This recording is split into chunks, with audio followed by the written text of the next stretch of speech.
Vinicius. John Lacey lets Danny Care go, and that's 1.1. There's the cry of everyone. After a drop shot, with a chip over the top, Care's very quick, looks for the bounce, gets it, oh, what a ball is that? That is absolutely fantastic.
va beaucoup mieux puisqu'ici, Petersen, en l'absence de Yachvili laissé au repos, eh bien réussit 2 pénalités avant la pause. 10-6 pour Grenoble, le temps de recharger les fusils parce qu'on va retrouver de nouveau les artilleurs biarro à l'initiative. Après Petersen, c'est Wenga ici eh bien, qui va ajouter 3 nouveaux points et permettre à cette équipe biarrote eh bien, de remonter à un petit point seulement. Fabrice Landreau évidemment est inquiet, il n'est pas habitué à voir cette équipe souffrir face à un adversaire ici à Lesdiguières. On retrouve Aledbrou qui magnifiquement efface les défenseurs. Il va être repris à quelques centimètres de la ligne, mais peut-être aplatir.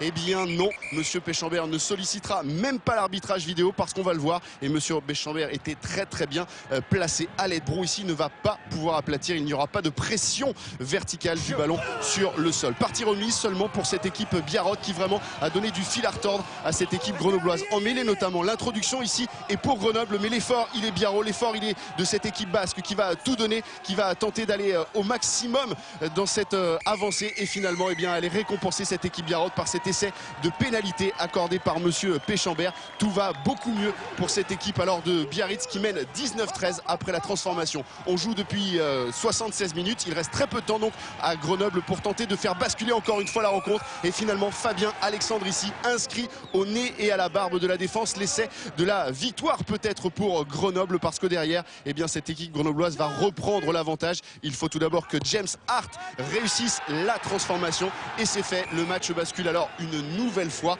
et va peut-être encore basculer parce que sur cette dernière action, sur cette dernière remise en jeu, Grenoble va se mettre à la faute incompréhensible de la part du numéro 12 Nigel Hunt.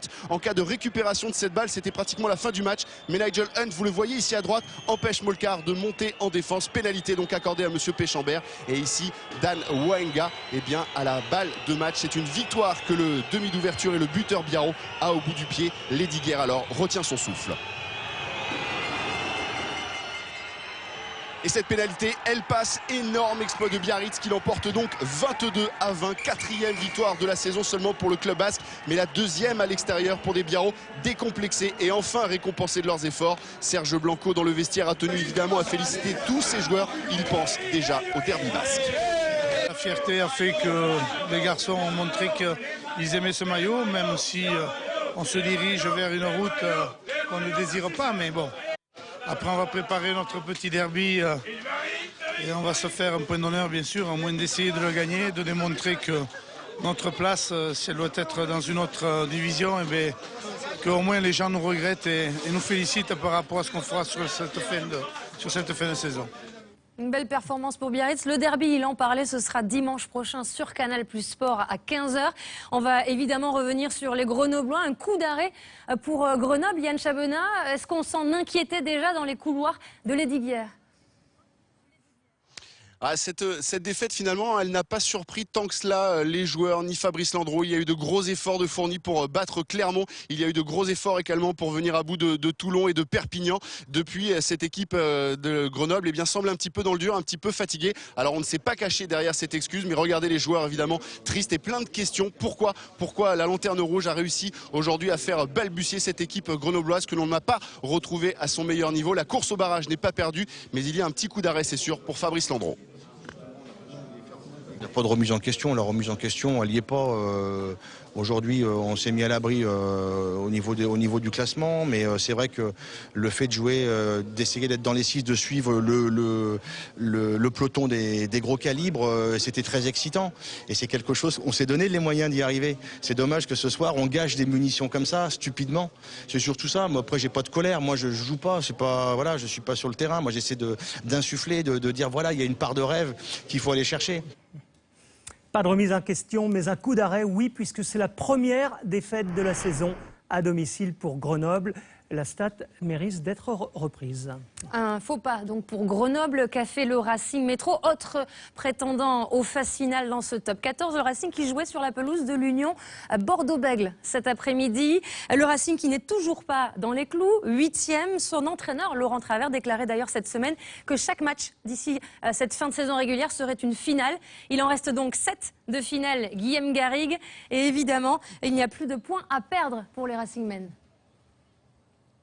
Oui, on peut comparer la situation du Racing à un fumeur de cigares. Plus on se rapproche de la fin et plus ça sent le purin, pour reprendre l'expression. En tout cas, que ce soit le Racing Métro ou cette équipe de l'Union Bordeaux-Bègles, eh bien, on veut se frayer un chemin vers une place de barragiste. C'est un petit peu l'objectif. En début de rencontre, ça va plutôt bien débuter pour le Racing, en l'absence de Sexton retenu avec l'équipe d'Irlande.